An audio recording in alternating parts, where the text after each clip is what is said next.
सांझी के बारे में बताइए, किस प्रकार आपने सांझियाँ अलग अलग रचनाएं दीवारों पे यहाँ पे की हैं। हाँ। क्या इसका महत्व है धार्मिक, और क्यों आप? अच्छा, वही सर। जी जी जी, ठीक है, हाँ जी, करें शुरू। जी जी। नमस्कार, जय हिंद। मैं गौतम सत्यराज। विशेष रूप से यदि मैं बात करूं सांची के बारे में, तो सांची पूरे भारत का गौरव है, संस्कृति का गौरव है, और एक बहुत गहरा विषय है जो हमारी भारतीय संस्कृति को कहीं ना कहीं एक ऐसा स्थान देता है पूरे विश्व में जो बहुत अलग है। सांची शब्द का जो अर्थ है वो कहीं ना कहीं बहुत सारे शब्दों से हम निकाल लेते हैं, शाम से निकाल लेते हैं, और कई बार सांची काम से निकाल करके हम अर्थ ले आते हैं। विशेष रूप से भारत में सांची को संध्या, श्यामा, गुल्लाबाई, कई बार मीराबाई भी बोल देते हैं। बहुत सारे नामों से हम सांची को जानते हैं। विशेष रूप से यदि मैं बात करूं गांव ढिगाना के कलाकारों की, तो गांव ढिगाना के जो ग्रामीण कलाकार हैं, मैं तो कहूँगा कि ग्रामीण कलाकार जो शायद इतने उम्दा कलाकार हैं जिनको कोई मंच नहीं मिल पाया था, आज वो मिल करके पूरा सांची का जो उत्थान कार्यक्रम है पूरे हरियाणा में चला रहे हैं, कि जिस सांची को लगातार हम भूलते जा रहे थे, उस सांची को पुनः जीवित करने का प्रयास है।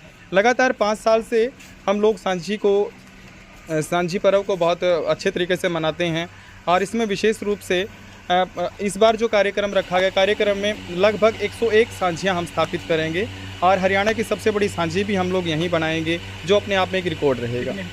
लगभग 12 फीट के करीब हमारी सांझी रहेगी। सांझी तो लगभग दीवारों पर रचनाएं होती हैं, मतलब ये? हाँ जी, विशेष रूप दीवारों पे ही बनती है, और दीवारों पे जो सांझी की रचना की जाती है वो विशेष रूप से प्राकृतिक रंगों का प्रयोग किया जाता है, मिट्टी का प्रयोग किया जाता है, गाय के गोबर का प्रयोग किया जाता है।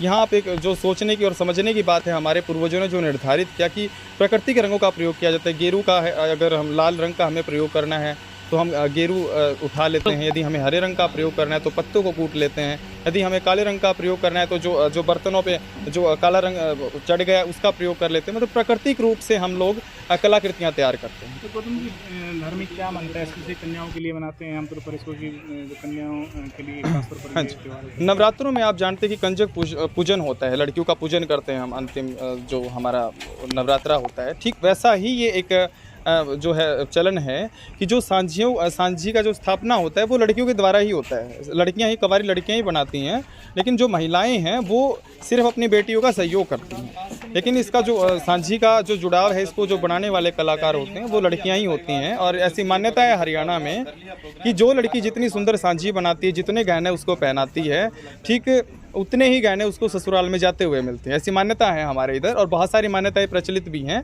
तो सांझी को विशेष रूप से लड़कियां ही तैयार करती हैं, और ये देवी का स्वरूप है। ये बिल्कुल एक, हाँ, माँ दुर्गा का